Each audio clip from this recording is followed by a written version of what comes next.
저의 세손보이가 자꾸 발표했는데 그 앞에 앞서서 우리 김부겸 전총리님 어디 계시나요?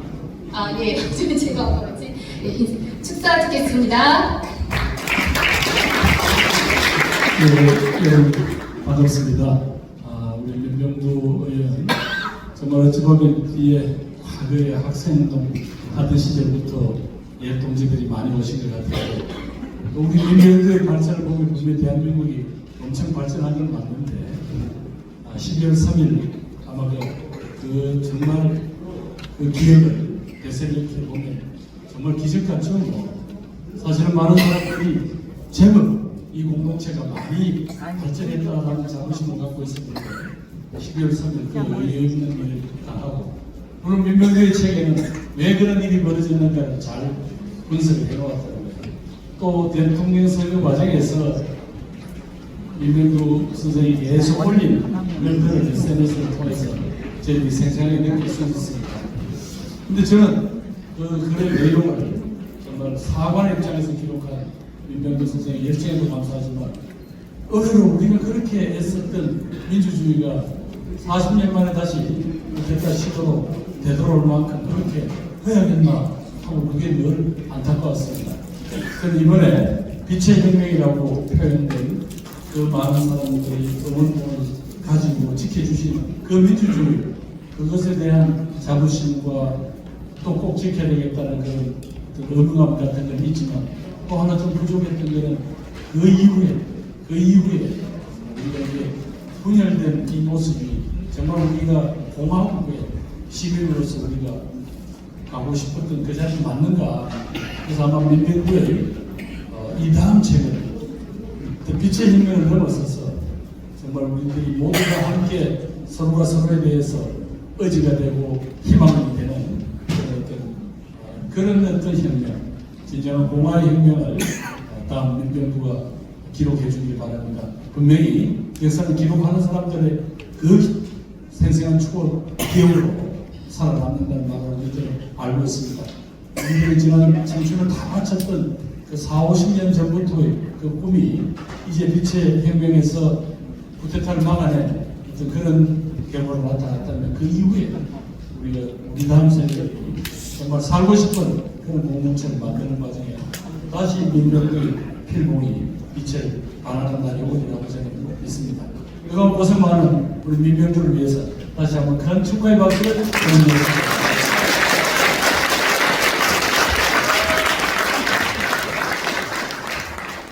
폴란드 특사 임무를 또 맡으신 걸로 들었습니다. 저희 메디치 미디어 유튜브의 간판 프로를 지켜주시고 계시는 영원한 세순보이 박지원 의원님 모시겠습니다.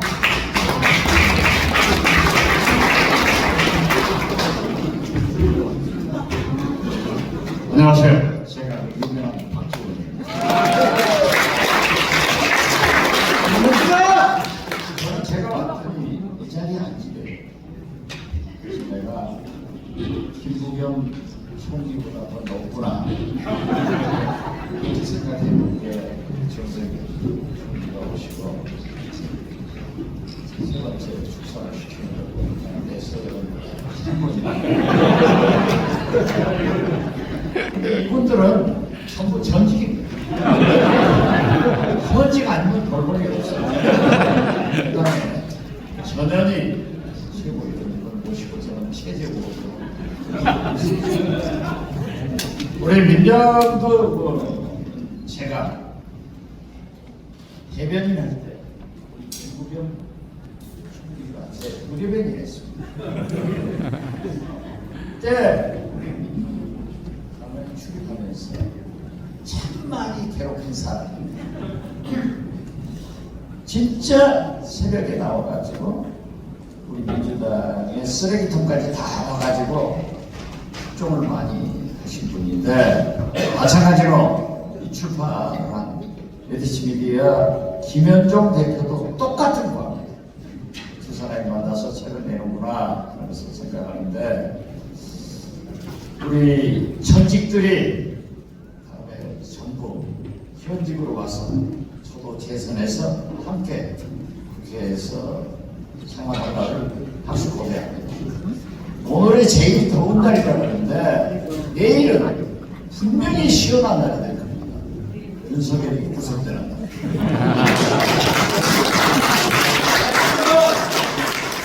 윤석열의 구속을 위하여!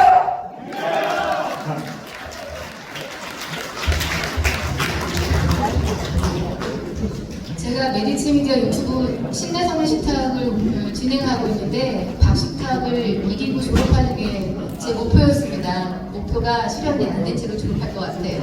자, 우리 전현희 의원님은 저랑 급연이니까 양해 구하고 제가 이번 시민의 한 명으로요. 이번에 과정을 거치면서 진짜 너무 반가운 얼굴이 이 자리에 오셨습니다. 예, 이분은 제가 아까 특사 3인방, 원래 한 분이 더 오시면 4인방인데 프랑스 특사의 임명을 받으신 거죠. 강금실 전 장관님 모시겠습니다.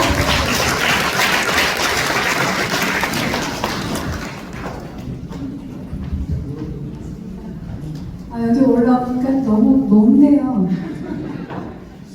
2년을 한 번 맺으면 이렇게 함께 가는구나 하는 생각이 다시 드는데, 김부겸 전 총리는 제가 대학교 때인가요? 대학교 졸업하고 저한테 형수 하면서 만났어요. 윤명도 의원님은 2006년이니까 벌써 20년 되잖아요. 서울시 캠프 때 했는데 그때 전략통이셨어요. 굉장히 정치권에서도 중요한 역할을 하셨는데, 제가 계엄 중이었죠. 계엄 중에 한번 뵐 기회가 있었는데, 탄핵 전에. 근데 연극을 정식으로 정치 전직 국회의원이라는 것을 내세우지 않고 공개 오디션을 통해서 합격하셔서 굉장히 중요하고 유명한 연극에 출연을 하고 계셨고, 또 소설도 계속 쓰고 계시다고. 저는 조금 SNS 잘 안 해서 그런데 웹소설 쓰시고 계시고 깜짝 놀랐어요. 그 연극 오디션 봐서 당선되고 연극하는 건 쉬운 일은 아니거든요. 근데 또 빛의 속도로 지난 그 고통스러웠던 6개월, 꼭 6개월 동안의 그 시간을 이렇게 책을 내신다는 분량을 보고도 또 너무 깜짝 놀라요. 그래서 이분은 정말 종합예술인이시구나 하는 생각이 들어요. 모든 영역을 넘나드시는데, 그리고 당신이 갖고 있는 그 능력을 계속해서 쇄신하고 보여주시는데, 그냥 밀병도라는 그 사랑의 정체성으로 언론, 정치, 예술을 다 통과하고 이제는 역사의 그 사관까지 가시는구나 그런 생각을 했습니다.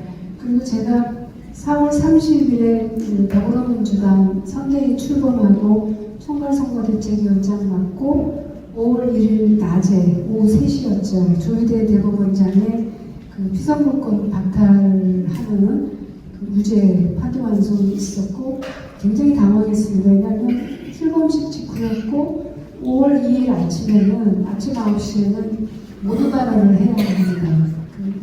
그래서 부랴부랴 사실 그 사건 내용을 잘 모르고 있었기 때문에 부랴부랴 지금의 이재명 대통령이 변호인을 찾아가서 사건 개요를 좀 듣고 밤새 거의 잠을 잘 못 자고 모두 발언을 준비했는데, 그 헌법과 공직선거법에 기해서 이 판결이 잘못됐다는 것을 지적해야만 하는 그런 상황이었는데, 민병두 의원이 저한테만 보낸 건 아니겠지만 문자로 굉장히 관련된 그 법 해석들을 막 보내주셨는데, 정말 그 소중하고 요긴하게 그걸 인용해서 제가 모두 발언을 할 수 있었기 때문에 저로서는 저의 역사에 남는 순간이었습니다. 그래서 민현님한테 2006년에 만났을 때도 감사했고 이번 선거 때 정말 감사했다고 말씀드리고, 민현님이 종합 예술가인 것처럼 저는 사실 지난 6개월 동안에 이 사태가 이제 전모를 진짜 드러내기 시작하는데 어디까지 갈지 예상을 잘 못하면서 너무 극단적인 그 이슈들이 많아가지고 근데 또 그 이번 대선 이후에 정치도 인간을 품위 있게 만들고 서로 싸우지 않고 조화롭게 만드는 예술일 수 있었으면 하는 희망으로 다시 한번 이 책의 출판을 축하드리고 감사드립니다.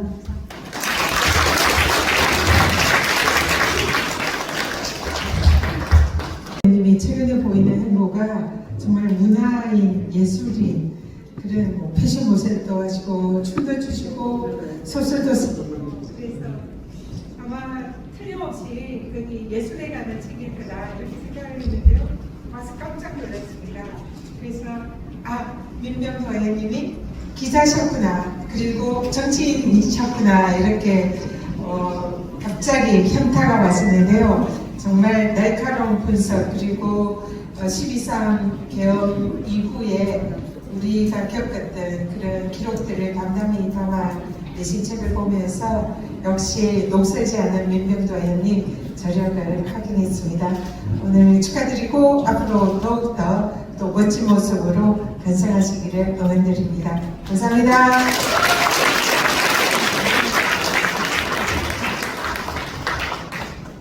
예, 이 진행은 군대에서는 배식이 중요하듯 진행은 시간 함수가 제일 중요하다고들 하는데 이제 4시 반이 넘었어요. 그래서 본 행사를 이제 시작을 해야 됩니다.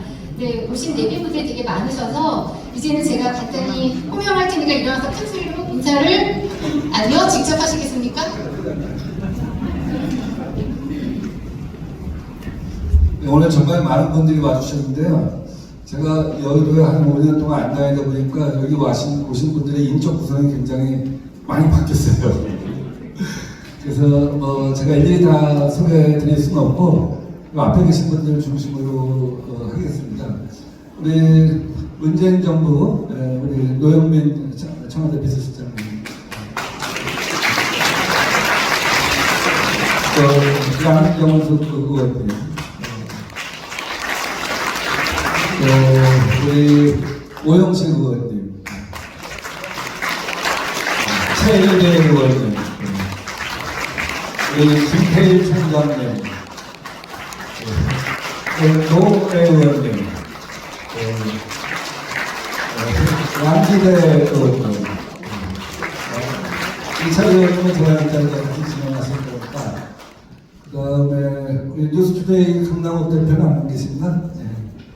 네, 그다음에 아주경제 곽영길 회장님,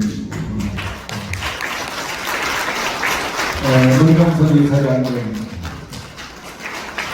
그리고 이제 저하고 되게 패션쇼, 무슨 작사교실, 춤의학교, 연극같이 하신 분들, 또 동대문구에서 계속 활동하신 김인호 의장이랄지, 서울시장이랄지, 이런 분들이고, 특별히 또 저한테 항상 어려울 때 영적인 가르침 주신 이승철 펠리스 분님하고 이렇게 함께 와주셔서 너무 감사드립니다. 시간 관계상 일일이 다 소개 못 드린 점은 양해 부탁하고 이제 이철희 의원하고 책 내용 갖고 북토크를 하겠습니다.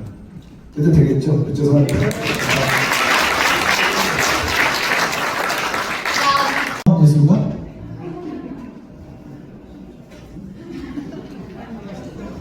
편하신 대로 하세요.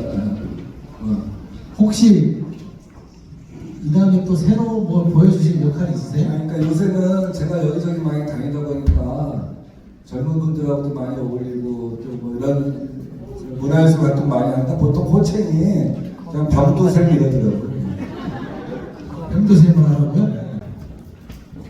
제가 질문 드렸었는데 그림도 그리시고 패션쇼도 하시고 연극도 하시고 이제 또 뭐 하실 거예요?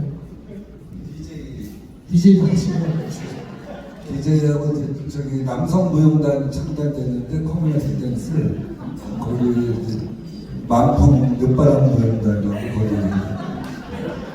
커뮤니티 댄스가 원 시민이 모든 시민이 춤을 춘다는 개념이에요. 자기를 갖지 말고 자기를 해방하고 그래서 온 세상의 남자들이 총과 칼을 내려놓고 춤을 추기 시작한다면 지구에는 평화가 올 것이다. 가령 중동에서 우크라이나에서 총과 칼 대신 만약에 해방의 춤을 춘다고 한다면 그런 춤에 대해 한 10,000명, 100,000명이 이어진다고 한다면 세상은 평화가 넘치지 않겠냐 뭐 그런 생각을 갖고 아까 또 우리 미리 오셔서 최고의 춤학교에 와서 공연을 해주시는 겁니다. 지금 좀 그런 후회도 들어요. 우리 또 연극하시는 분들, 제 패션 선생님들 뭐 다 와 계신데 제가 30대 때 그렇게 인생을 시작했다면 좀 더 많은 책도 내고 좀 더 많은 의미 있는 활동도 하고 좀 더 많은 좋은 메시지를 많이 낼 수 있지 않았을까 하는 생각을 합니다. 조금 그런 여유를 갖게 되면 제가 보험연수원장을 데리고 와 계시지만 또 그분들이 또 많은 또 저한테 여유를 줬고 혹시 끝낸 거예요? 벌써 다 하신 거예요? 독일 사람들이 그런 데잖아요. 유럽 사람들이 야, 헤겔과 칸트가 나온 독일에서 어떻게 히틀러 같은 사람이 나왔냐. 그게 개인의 문제냐 사회의 문제냐. 그래서 그걸 착착하지 않으면 안 되겠다는 생각이 들었어요. 첫째는. 두 번째는 우리 국민의 저항이죠. 세상에 계엄군보다 빨리 국회에 도착해서 계엄군을 막는 국민이 도대체 온 세상 어디에 있었겠느냐. 그리고 분명히 우리 알잖아요. 경험으로. 계엄군이 완전 부정하고 나타나면 그것이 부를 수밖에 없는 필연적인 결과. 피를 알잖아요. 그래도 맨 먼저 가서 그걸 막아서는 거 보고 정말 너무 놀랐어요. 누군가 기록을 해야겠다. 12월 3일 밤 10시 30분에 계엄령이 통과됐을 때 그날은 전국 장애인 대회가 있었던 날입니다. 그 장애인들이 국회의사당 계단을 그 낮에 그렇게 오르기 힘들었던 그 계단을 계엄군이 밤에 그렇게 총각칼로 무장하고 올라갈 때 그 장애인들은 이제 그날의 집회가 끝나고 지하철역에 장애자로 갔는데 그래서 맨 처음 올라온 사람들이 장애인이었어요. 전국 장애인. 정말 놀랍죠. 어떻게 그런 용기를 발휘했지? 그때부터 여의도 대첩, 남태령 대첩, 한가운데 대첩을 보면서 이 국민들의 헌신에 대해서는 누군가 환상을 보답을 해야 될 거다. 기록이 없으면 사실은 나중에 모든 것이 희미해지잖아요. 의미가 흐려지잖아요. 그리고 누군가 서평을 써줬는데 역사라고 하는 거는 현장성, 즉시성이 없으면 그 기억이 산만해지고 야사화될 수가 있잖아요. 옛날하고 달라서 너무나 많은 기록이 나오잖아요. 지금 너무나 많은 기록 때문에 사람들이 정리를 할 수가 없거든요. 그래서 뭔가는 텍스트가 될 수 있는, 좀 정본이 될 수 있는 그런 게 하나 있어야겠다. 그래서 이게 기본이 돼갖고 거기에 대해서 플러스돼서 많은 그 탐구들이 있고 그러면 더 좋겠다는 생각을 갖고 결심을 해서 2월 20일 날 쓰기 시작해서 한 60일 동안 50회에 걸쳐서 이 책을 완성하게 된 겁니다. 어떻게 보면 이 기록을 남기는 주체로서는 제가 볼 때는 딱 맞춤형 인물인 것 같아요. 왜냐하면 민주화운동을 열심히 하시고 선거도 치렀잖아요. 그러니까 대한민국 현대사회 민주주의를 위해서 열심히 노력하셨던 이력이 있으시고 또 언론에 계셨던 분이기 때문에 이 기록이 어떤 의미인지를 충분히 인정하고 계시고 또 국회의원을 하셨기 때문에 이번 빛의 표현에 의하면 빛의 표현에서는 국회가 상당한 역할을 해줬거든요. 국회의원도 해보셨고 정당활동도 해보셨기 때문에 그 내부 동합도 잘 알고 계시고 그리고 야인으로 사시면서 일반 시민으로서도 국회를 바라보거나 우리 정치를 바라봤던 경험도 있으시기 때문에 이런 경험에 비춰보면 가장 합당하신 분이 이 기록을 남겨갔다는 개인적인 생각을 좀 했고요. 책을 제가 다 읽지는 못했습니다만 읽으면서 옆에 계시니까 하는 말씀입니다만 역시 민병다 이런 생각을 했습니다. 질문을 드릴게요. 책을 읽으면서 우리 현대사 4대 혁명을 언급하셨어요. 4.19? 그죠? 그냥 숫자로 얘기하면 4.19, 60, 5.18 그리고 이제 빛의 혁명 4대 혁명을 배우잖아요. 2016년에 박근혜 탄핵은 왜 빼신 거예요? 아, 예. 이제 혁명이라고 하면은 이제 구체제를 갖다가 어떻게 보면은 정리하고 새로운 체제를 갖다 만들어가는 과정이잖아요. 그것이 실패를 했든 안 했든. 그러니까 4.19 혁명은 분명히 구체제, 이승만 독재체제에 대한 저항이고 그 결과로서 만들어낸 것이죠. 5.18도 사실은 30년 가까운 군사 독재에 대한 피해 저항이고 사실 그것이 기본이 됐기 때문에 우리가 한강 작가가 얘기하는 이번에 국민들의 저항의 과정을 계기든 죽은 사람의 상상력을 이상이 계기됐고 은하 민주화운동 정신이 어떻게 보면 살아있는 그 모체 같은 그런 것이죠. 6월 항쟁은 당연히 그 이후에 5공화국을 형성하고 새로운 공화국을 만들기 계기됐기 때문에 6월 항쟁에 의미가 있다고 생각합니다. 저는 그냥 줄여서 사람들이 기억하기 쉽게 날짜를 기억하기 쉽게 또렷하게 60항쟁이라고 했으면 좋겠어요. 6월 항쟁이라고 하니까 언제가 기념일인지 잘 몰라요. 12월 3일은 분명하게 이제 피차 혁명 이렇게 저는 얘기를 하고 피차 혁명은 어떻게 보면 이게 일부입니다. 윤석열 파면까지. 이 2부는 여기 계신 노영민 실장님하고 저하고 김현종 대표하고 5명이 공정한 게 있어요. 대한민국의 재탄생. 그래서 아마 이 2부를 이어지는데 왜 박근혜 탄핵은 뺐냐 하면은 그것은 어떤 체제의 청산, 그래서 새로운 체제의 출발 이런 걸 얘기하면 좀 부족함이 있죠. 다만 뉴욕타임스에서 얘기했듯이 민주주의를 어떻게 하느냐 하는 거에 있어서는 분명한 하나 새로운 틀이죠. 그러니까 전 세계 우리나라에 촛불 혁명 때도 그렇고 빛의 혁명 때도 그렇고 이런 것이 내란으로 내전으로 이어지지 않는 나라 그런 성숙한 민주주의를 갖고 있는 나라는 없거든요. 그러니까 뉴욕타임스도 민주주의를 국민이 어떻게 하는가 보여준 거는 촛불 혁명이다 이렇게 얘기했어요. 그런 면에서 큰 의미가 있지만 구체제 하나의 체제를 갖다 정리하고 새로운 체제를 만들어간다는 점에서는 조금 차이가 있지 않냐 하는 생각입니다. 예. 박근혜 탄핵 때는 저도 우리 윤명도 의원님도 표결에 참여했던 사람이라 우리 저 전세균 당시 국회의장님이 방망이를 두드렸던 기억이 새삼 나는데요. 뭐 두 개를 나눠서 보는 게 어떨지는 모르겠습니다만 취지는 공감을 하고 다만 대한민국 역사에서 보면 민주화 운동을 늘 시민이 운동을 통해서 직접 행동을 통해서 만들어냈던 역사가 굳건한 전통으로 남아있긴 합니다만 이번만큼은 그래도 국회가 제도권이 상당한 역할을 많이 해준 것도 유명한 것 같아요. 그러니까 어찌 보면 민주주의 인프라가 조금 더 굳건해지고 있다는 회복성이라고 할까요? 탄력성이 좀 더 좋아지고 있다 이런 생각도 해보게 됩니다만 책을 다 안 보신 분들을 위해서 내일인가요? 박지원 자기 의장님의 표현에 의하면 내일 깊은 날 구속되시는 부분은 왜 그렇게 무리하게 부탁하고 했을까요? 왜 불법 개혁을 했을까요? 이 책을 쓰게 된 동기 중에 하나가 사실 뭐 저는 김건희 사건이나 이런 걸 보면서 별 관심이 없었거든요. 뭐 좀 해외 토핑 갖고 가십 갖고 그런데 계엄이 일어난 다음부터는 도대체 계엄의 기원을 갖다 한번 파헤쳐봐야겠다는 생각을 해보게 된 것이죠. 그래서 이렇게 쭉 보면 이 책이 보면 맨 앞에 시작된 게 2020년 총선 직전에 서초동에 있는 빛나는 한우에서 검찰총장 윤석열이 대검 과장들하고 만납니다. 그 자리에서 갑자기 충격적인 발언을 하는 거죠. 내가 만약 그 군인이었다면 쿠데타를 해봤을 것이다. 그 김종필이 중년 때 쿠데타를 했는데 딱 대검으로 치면 부장쯤 되는데 너무 놀라운 사건이었죠.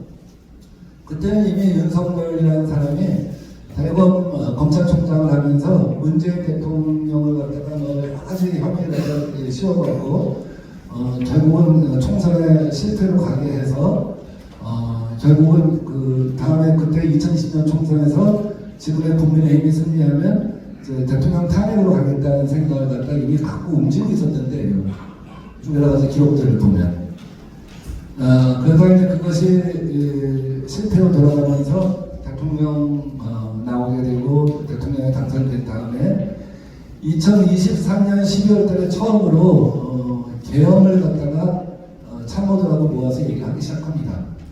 그때가 뭐냐면 바로 직전에 김건희 여사한테 명품을 준 사건이 생기고 최상병 사건이 생긴 거죠. 최상병 사건은 분명하고 명확하게 탄핵 사유가 발생한 거거든요. 그때부터 윤석열은 이거 안 되겠다. 지금 의석을 이 야당이 지배를 하고 있고 그런 생각을 했던 것 같아요. 2024년 총선 결과를 보고 나서 이건 저희가 계엄을 통해서 막지 않으면 안 되겠구나 하는 생각을 갖고 6월달에 장군들 모아서 충성 서례각을 하고 또 8월달에 광복절 축사에서는 지금 나중에 보면 12월 3일, 4일, 12일 발표했던 대통령의 여러 가지 발언들이 8.15 축사에 다 담겨 있습니다. 그 9월달에 자유총연맹 축사는 거의 12월 12일에 했던 담화문 내용이 거의 다 들어가 있어요. 그러니까 이미 그때는 계엄을 갖다 준비하고 예고하고 8월달에 국방부 장관을 교체하면서 결국은 그걸 뛰어넘은 장기 집권 계획을 세웠던 것이 아닌가 하는 생각이 들어요. 과정은 그런데 결국은 보면 자기 권력의 실패에 대한 두려움 때문에 그 권력을 지키기 위해서 계엄이라고 하는 것을 갖다가 모의하고 무리하게 갈 수밖에 없었다 하는 거고 그 사이에 있는 이중 권력 문제 있지 않습니까? 그런 것에 대해서는 우리가 좀 더 천창을 해봐야 되지 않나 하는 생각이 들어요. 그래서 이중 권력이라 하면 하나는 그 주술, 그러니까 김건희 여사 대표는 주술이 얼마나 영향을 미쳤냐 하는 것이고 또 하나는 유튜브가 얼마나 큰 영향을 미쳤냐 하는 지점인 것 같아요. 그런 것들이 앞으로 종합적으로 밝혀져야지만 저는 더 분명한 진실을 갖다가 접근할 수 있지 않을까 하는 생각이 듭니다. 우리 대화 중에 김병호 우리 전 국회의원 대통령실 정무비서관님 오셨습니다. 제가 한 거였습니다. 이재명 대통령님 뭐 메시지 있습니까? 아니 봉투 들고 왔겠죠. 금일봉 없어요? 또 혼나겠다. 환경재단 우리 최현희 사장님.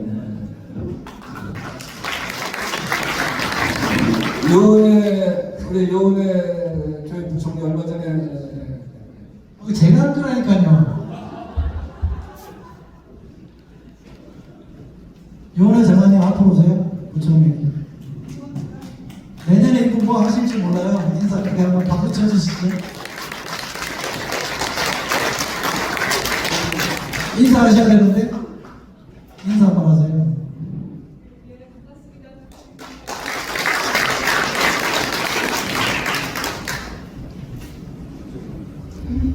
내가 가버릴까 했는데 김병호 비서관님 하실만 해요? 이제 3일 됐어요? 저는 초선인데 수석을 했는데 재선 의원이 비서관을 해요. 제가 네? 그래서 제가 우리 박지원 의장님 되신 분한테 조크를 배워서 의장님 하실 거죠?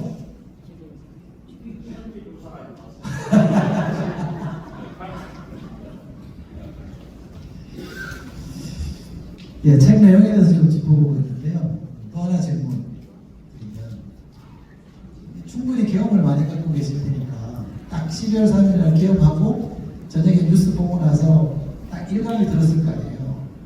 이거 된다 또는 안 된다라든지 또는 당시에 계엄을 대학교 있을 때 계엄을 보셨나요? 그럼요. 네, 그래서 우선 이제 공포스러운 감정도 좀 있었을 텐데 그때 감회와 덧붙이자면 한숨도 좀 주시는데 이게 중간에 고비들이 좀 있었잖아요. 1월 19일에 서울지법 폭동도 있었고 또 대법원에 나타나는 과정도 있었고 몇 가지 고비가 있었는데 윤석열 형님이 보시기에 가장 결정적인 모멘트는 어디였다? 두 가지를 좀 이어서 여쭤볼게요. 1980년 5.17 전에 정세균 총재님이나 박지원 의장님이 기억하실지 모르겠는데 저는 이번에 처음 알았는데 5월 14일 날 이기태 의원이 개헌법 개정안을 갖다가 제출하더라고요. 개헌법 개정안 당시에 뭐 친민주 공화당 뭐 포함하여 김대중, 김영삼 쪽에서 다 찬성할 수밖에 없는 거잖아요. 그 개헌법 개정안이 이제 뭐냐면 국회가 개헌을 해제할 수 있다는 거예요. 그러니까 당시에 여러 가지 이유가 있지만 5월 17일 날 전국 비상계엄 확대를 하게 되는 결정적 계기 같은 것 중에 하나예요. 군부가 이대로 가면 자기들이 이 대결에서 밀릴 수가 있구나. 하는 사실 제가 이번에 처음 알았는데 그때는 어쨌든 5월 17일 날 18일 날 전국 비상계엄 확대 때는 여기 계신 많은 분들이 뭐 기억하시는 대로 정말 공포스러웠죠. 매일같이 누가 얼마나 죽어가고 있다. 그래서 저도 굉장히 오랜 수배 생활을 했고 또 윤상현 열사랑 제가 전국민주학생연맹, 전국민주노동자연맹 항행사건 그동안 중앙위원회 있었죠. 나중에 시민군 대변인 했던. 그래서 이제 그런 것들이 인연이 돼갖고 그 후에는 정말 죽을 각오를 하고 전국 학생 항행 운동연맹이라는 걸 만들어서 이제 광주 개혁을 최초로 폭로하는 일련의 시위들을 했는데 그때야말로 광주 직후라서 이거 한 번 하면은 최소 15년 아니면 20년 살겠구나 그런 결심이 없으면 힘든 때였죠. 그리고 어머니한테 작별 인사하고 나오고 그런 때인데 이번에 이제 개헌은 사실 제가 우리 영국 동호인들 같이 계시지만 영국 연습 한참 하고 있을 때 연습 끝나니까 11시 20분에 개헌이 터졌다는 거예요. 이게 뭐지? 근데 잘 열리지도 않고 사건 내용도 모르고 그러니까 당연히 광화문 세종문화회관에서 연습하고 있었으니까 나오면 우선 지하철이 끊어졌을 거다. 그 다음에 여기 군인이 다 깔려 있을 거다. 우리 집에도 내가 집에 가면 개헌군이 와 있겠지. 근데 완초소리가 더 없더라고요. 이건 뭐지? 이건 뭐지 하는데 집에 가서 TV를 딱 우선 뭐 제가 부끄럽죠. 다른 사람들은 바로 여기로 뛰어갔는데 사실 부끄럽죠. 뭐 저는 집에서 TV를 보면서 진행을 하는 걸 보고 야 우리 생은 이만큼 성숙했구나. 이 시간에 국회의원들이 190명이 국회의원 선서하면서 헌법을 지키겠다고 하는데 내가 맨 처음 달려가야 할 것이 여긴 줄 알고 달려왔구나. 개헌군보다 더 빨리 달려오는 국회의원. 세계 어느 나라에 그런 게 있을까요? 개헌군보다 더 빨리 달려오는 시민? 세상에 그런 게 어디 있었을까요? 제가 보니까 이번에 취재를 함께 쓰다가 보니까 우원식 국회의장이 7월 달부터 개헌을 대비했다는 거 아니에요. 저들은 윤석열한테 김용현이 있었다면은 우원식 같은 김민기가 있었다. 제가 책에 썼는데 7월 달부터 개헌의 징후를 느끼고 8월 달에 결정적인 제보를 받고 그때부터 온갖 시뮬레이션을 다 해왔다는 거 아니에요. 그러니까 전 처음 듣는 얘기인데 염두 훈련이라고 머리에 염두에 두고 계속 시뮬레이션 돌려보는 거죠. 이런 가능성, 저런 가능성. 그래서 걔들이 오면 어떻게 할 건가 하는 거 다 대비해가면서 그 1시 1분에 2시간 반 만에 개헌군을 갖다 진압을 하는 걸 보고 우리 민주주의가 이만큼 성숙했고 대단하다. 이제 이걸로 사실 뭐 그걸 보면 이제 상황은 끝이라고 했는데 그 후에 보니까 정말 2차 개헌도 준비하고 또 극우 집회도 많이 생기고 하는 거 보면서 이게 프랑스 혁명사나 러시아에서 보듯이 혁명과 반혁명의 대결이라고 하는 것이 그렇게 간단치는 않구나 생각을 해봤습니다. 또 저는 또 뭐라고 할 텐데 이 연재문을 쓰게 해주는 제가 이 뉴스투데이 지금 회장을 했는데 이 뉴스투데이에 제가 이걸 연재를 하게 해주지 않았으면 쓸 수가 없거든요. 왜냐하면 어떤 날은 하루에 원고지 150매, 뭐 200매 쓰고 어떤 날은 20매, 30매 쓰는데 그걸 그렇게 연재하게 해준 데는 없는데 우리 아까 보니까 강남옥 대표님 와 계신 것 같은데 하셨나 또? 강남옥 대표님하고 이쪽에 편집을 고맙습니다. 네.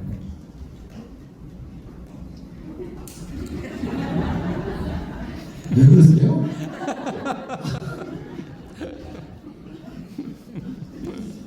(2016년에) 촛불 촛불 집회를 크게 했잖아요. 연인은 1,700만 명이 모여서 촛불을 들고 박근혜 대통령 퇴진을 외쳤었는데요. 못 보셨죠? 하실래요? 정성호 의원님 보셨다는데 어디 계세요? 네, 우리 가셨어요? 아직 뒤에 계세요. 손학규 뒤에 접수 지금 책 사고 있어요. 네. 청문회 준비 때문에 바쁘실 텐데 박수 한번 쳐주십시오.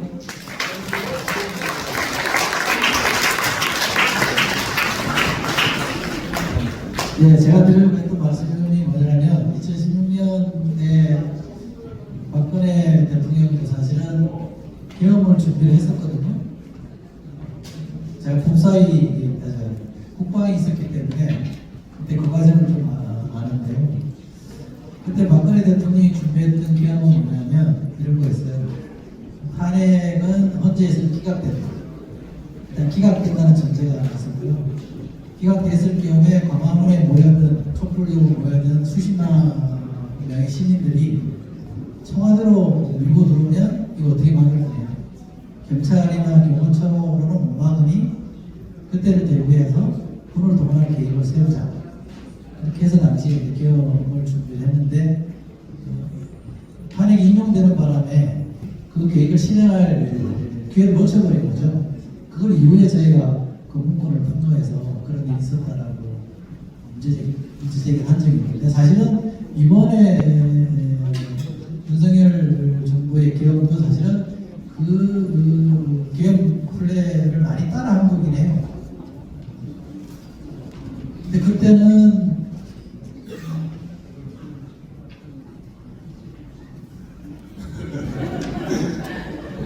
아니 법원 집행하시는 분들이 질서를 이렇게 교란시키면서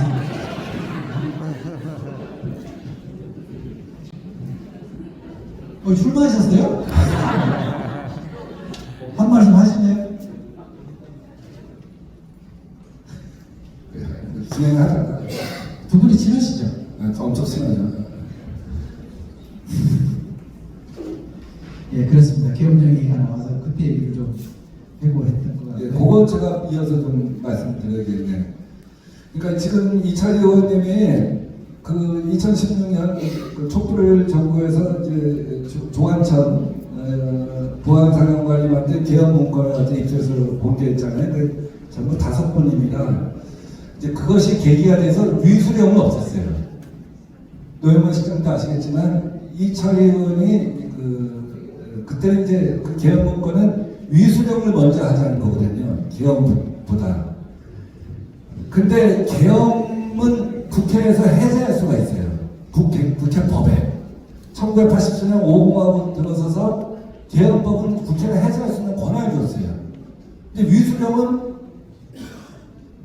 이게 해제할 수 있는 뭐 법적 절차가 없어요.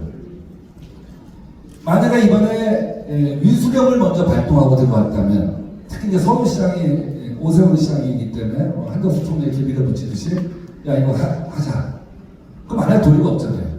그럼 서울부터 위수령을 발동하고 들어가게 되면 위수령 해제라고 하는 법을 만들어야 돼요. 이번처럼 즉각적으로 할 수 있는 게 아니라. 그럼 법을 만들고 거부권을 행사하고 이렇게 되면 굉장히 오래 걸리는데 그걸 어쨌든 그래서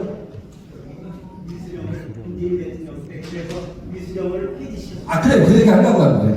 그래서 이게 계기가 되었고 이 문건이 통과가 돼서 위수령이라고 하는 것이 이제 없어진 겁니다. 만약에 위수령이 살아있었다고 한다면 이번에 굉장히 어려운 시간을 거쳤을 거예요. 이 책에도 그게 들어가 있습니다. 다음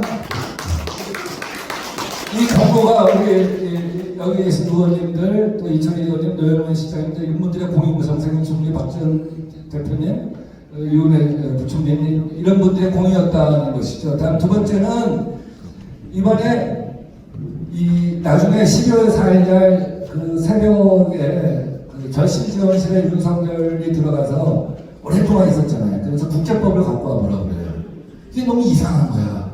아니 이걸 본회의에서 바로 상정해갖고 바로 분류를 시켜? 이것도 이상한 놈들 아니야? 국방위원회부터 해야 되는 거 아니야? 나중에 헌법재판소 가서 그 얘기를 하거든요. 너무 빨리 국회에서 이거 갖다가 정리를 했다. 그래서 그때 그 고민을 굉장히 한 것 같아요. 너무 고민을 많이 하면서 했는데 사실 아까 말했던 것처럼 우원식 의장은 7월 달부터 준비를 했고 그때 국회법 해설에서 중간에 보니까 필리 국방위원회에 거치지 않고 직권 상정할 수 있는 안건이 전부 14건인데 그 중에 7번째가 개혁령이라고 하는 걸 파악을 하고 있었어요. 그래서 그냥 당황하지 않고 바로 그걸 갖다 할 수 있었던 거예요.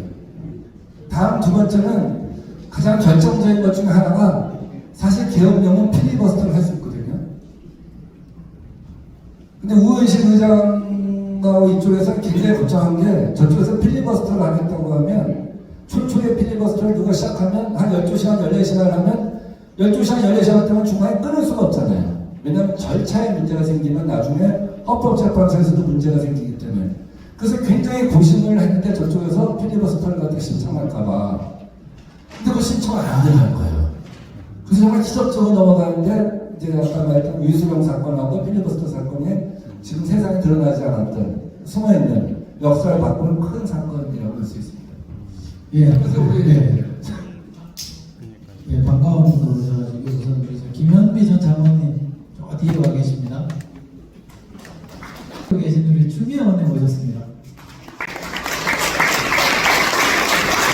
추미애 의원님은 한 말씀 청해. 오늘은 뭐 전현직 법무부 장관들의 날이 됐습니다. 법무부 장관 세 분이 이렇게 한 번에 오셨는데 우리 저 추미애 의원님하고 정상으로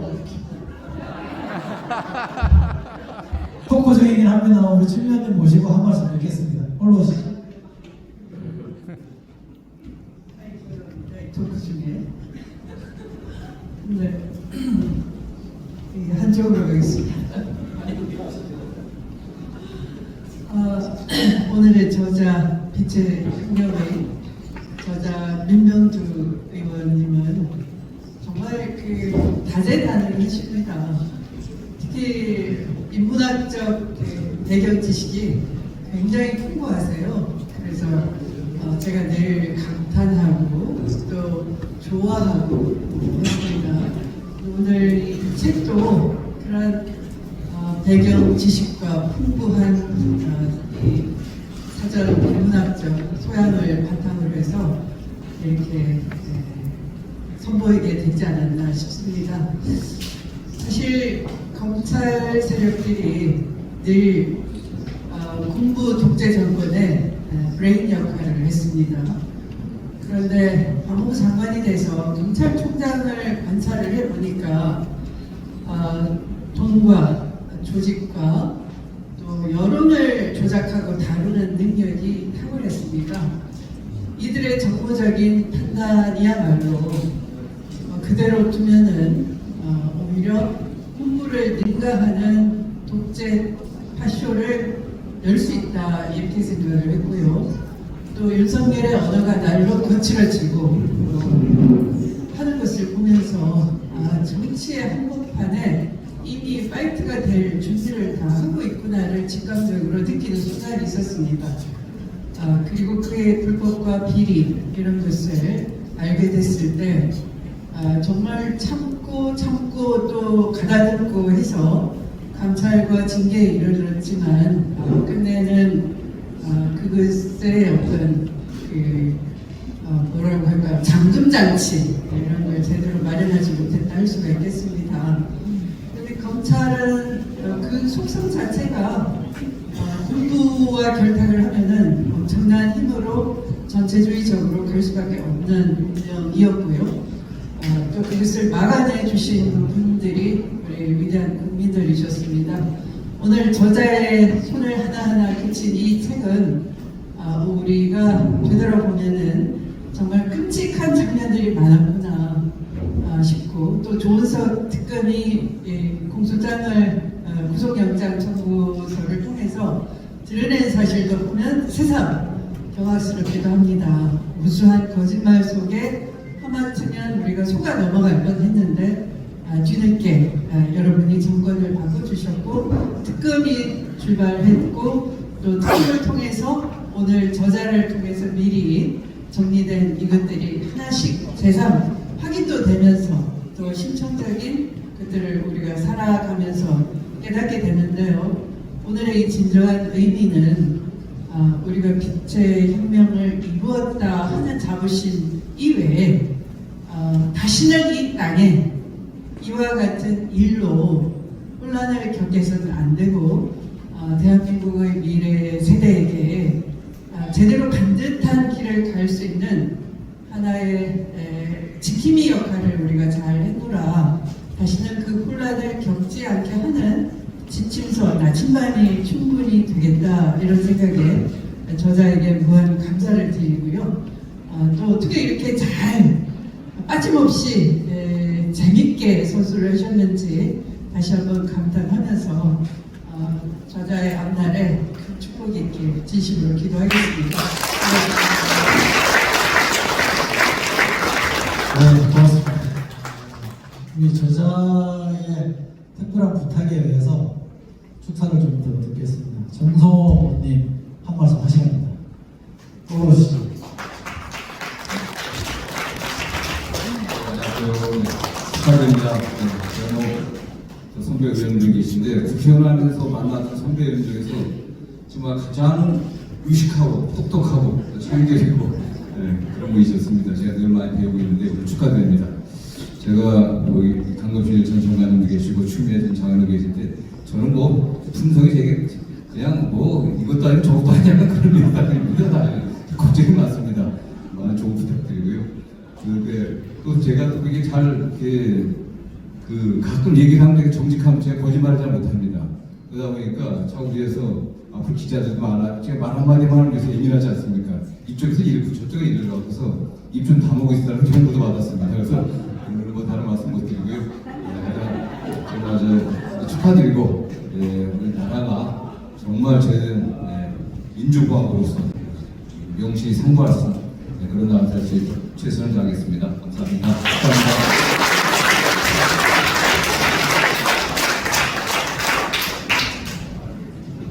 형님 그 말씀이 뉴스입니다. 기왕에 이렇게 됐고요. 우리 흔히 요즘 레전드란 말 많이 쓰잖아요. 환경운동의 레전드시잖아요. 우리 최열 대표님 모셔서 잠깐 인사 나누겠습니다. 부탁드릴게요. 부탁드립니다.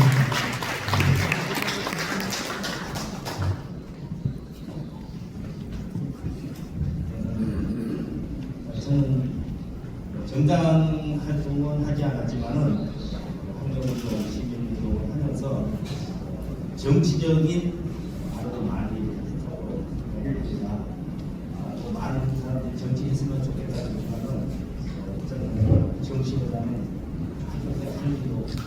환경운동으로 하겠다 그래서 했는데 제가 민병두 의원은 정치하기 전부터 알고 있습니다. 첫 인상이 모든 사람은 아니다. 저도 활동하면서 아이디어가 좀 있다고 생각하는데 진짜 아이디어가 많고 또 얘기를 하면은 그 얘기를 듣고 연상되는 내용이 참 많습니다. 그런 사람을 제가 기후 그리고 4차 산업혁명 이런 데 같이 공부하자. 그래서 또 같이 공부도 하면서 정치인이지만은 정치인이 아닌 새로운 생각을 항상 하는 분이다 이런 생각이 들었습니다. 또 하나는 제가 민주환경사건인데요. 민주환경사건 때 제가 제대 직전이었는데요. 그때 그 당시 신직수 중앙정보부장이 발표하는 것을 철저히 근무하면서 들었습니다. 그때 제가 어떤 생각이 들었냐면 민주화운동 하려면 자기의 목숨을 바칠 각오를 해야지 할 수 있구나 이런 생각이 들었습니다. 그래서 그 당시에는 진짜 목숨을 바쳐서라도 무슨 일을 하겠다 그런 생각을 했고요. 그렇지만은 또 환경 문제도 중요하다고 생각을 해서 지금도 하고 있고 또 제가 알고 있는 정치인들 중에는 진짜 제가 저런 분을 받아야 되니까 그런 분이 많기 때문에 오늘 조금 늦게 왔지만 이렇게 반가운 분을 많이 보니까 너무 고맙습니다. 네, 고맙습니다. 안 시켜드리면 큰일 날 뻔했어요. 우리 김성권 전 의원님 오셨습니다. 그래도 박수 한번 쳐주시죠.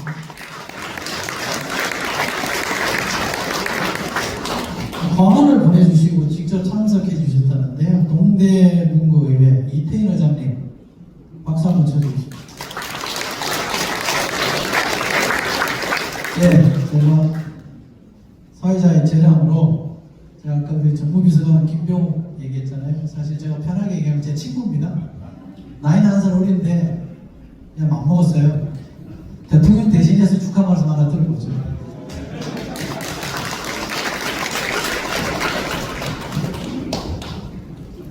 네, 김병욱입니다.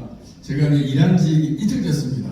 그래서 제가 대통령께 보고를 못 드렸고요. 제가 또 거짓말하면 안 되지 않습니까? 제가 초선 때 정무위원회에 있었습니다.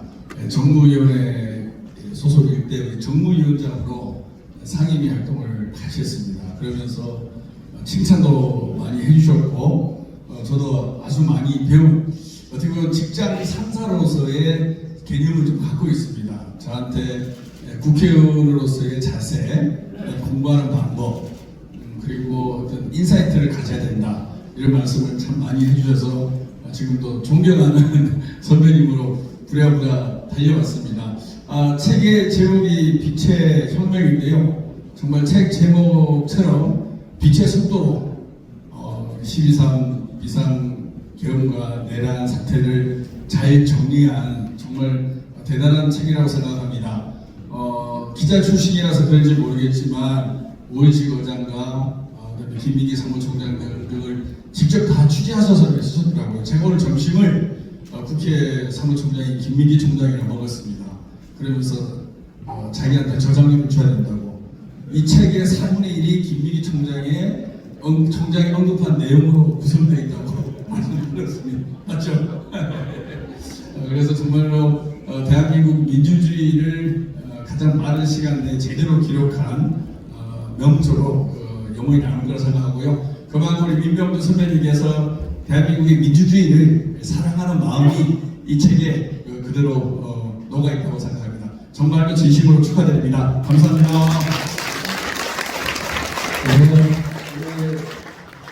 그 대통령 정무비서관의 첫 공식 행사가 민병두 축하입니다.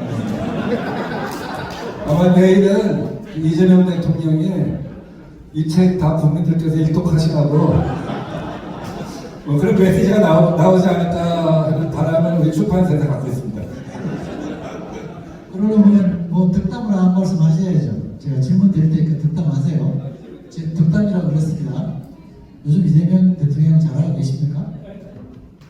정말 뭐 하세요? 듣고 정말 잘하고 있죠. 그러니까 제가 원래 지론이 왜 운동장을 넓게 쓰지 왼쪽에서만 공을 돌리냐, 왼쪽에서 볼을 넣든 오른쪽에서 볼을 넣든 볼은 똑같은데 그래서 운동장을 넓게 써야 한다, 그물을 넓게 써야 한다는 것이 제 생각인데 어쩌면 이렇게 이재명 대통령이 되고 나서 운동장을 넓게 쓰는지 그물을 넓게 던지는지, 그러니까 그 정치 용어에 이런 게 있잖아요. 반대 세력은 작게, 지지 세력은 반대 세력은 최소화하고 지지 세력은 최대화해라. 미니마이징 에너미, 맥시마이징 프렌즈 이런 게 있는데 정말 교과서 그대로 하고 있다. 그 어떤 과거의 대통령도 해볼 수 없었던 그런 정치 지평을 넓히고 있다. 반드시 성공한 대통령이 될 것이다 라고 생각합니다.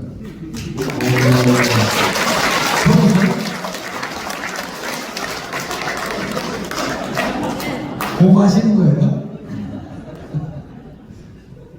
이런 말씀도 잘하시네요. 예, 빛의 혁명이라고 그러셨는데 제 나름대로 추론하자면 뭐 그렇게 쓰이는 것 같은데 어둠을 몰아내는 빛의 혁명이잖아요. 그렇죠? 그런데 우리가 지금 짧은 기간 내에 채 10년도 안 되는 상황에서 대통령 두 번씩 탄핵을 했잖아요. 예. 안녕히 가십시오. 어쨌든 한국 민주주의가 이재명 대통령께서 잘하고 계시긴 한데 앞으로 숙제들이 좀 있을 것 같아요. 이걸 쭉 정리하시면서 기록자 민병구가 바라보는 대한민국 민주주의 과제, 한국 정치의 과제에 대해서 좀 말씀을 듣고 마무리할까 합니다. 말씀 주시죠. 이제 많은 일들을 하고 있는데 더 단단한 민주주의를 갖다 어떻게 구축할 것이냐 이게 우리의 과제인 것 같아요. 그래서 검찰 개혁이니 이런저런 계획하고 있습니다만 그 결국 완성체는 헌법 아니겠습니까? 헌법을 아마 결국은 대통령이 굉장히 현명하기 때문에 대통령이 이니셔티브를 주고 하려고 하지 않고 제가 그때 국회 보고 하라고 했거든요. 국회 보고 하라고 하면 결국 그 못도 결국 이재명 대통령이 새로운 공화국을 만드는 거니까 그래서 좀 완성됐으면 합니다. 우리 국민 모두의 삶에 정치적으로 빛이 들어올 뿐만 아니라 경제적으로도 빛이 들어오는 그런 앞으로 오늘이 됐으면 하는 바람입니다. 그리고 좀 이상한데 제가 조금만 소개를 못한 분들이 있어서 잠깐만요. 제가 얘기를 하다 보니까 제대로 소개를 못해서 저랑 같이 10만 시간의 행복을 같이 하는 우리 시니어 금융협회 또 김영환 오영환 사무총장님 또 우리 금융과 행복 네트워크 또 정명 우리 의장님 또 우리 김영계 선생님 또 저랑 같이 민주화운동 같이 했던 최기호 이덕기 선배 또 최근에 민주유공자법 만들고 있는 우리 권태영 선생님 포함하여 또 우리 저랑 같이 우리 패션쇼 같이 했던 친구들 연극 같이 했던 우리 분들 다 같이 그러세요. 작사교실 같이 하셨던 우리 조동희 선생님 가셨나 보다. 우리 경기고등학교 우리 선후배 대동중학교 선후배 다들 고맙습니다. 고맙습니다. 우리 또 연합업체 다시 하는 또 친구들 체리가 앞에 사람들 또 우리 동대문에서 예정을 잊지 않고 오신 분들까지 여기까지. 네, 자 마무리하겠습니다.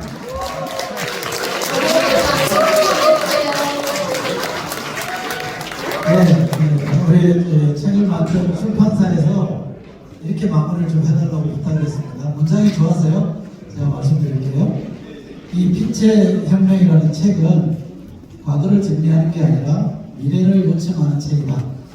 이런 문구를 주셨는데 간결하게 잘 정리한 것 같고요. 와주신 분들 다들 고맙고요. 이 폭염에 허락해 주셔서 고맙습니다. 그리고 저자 사인회가 좀 앞에서 있을 거니까요. 여기서 합니까?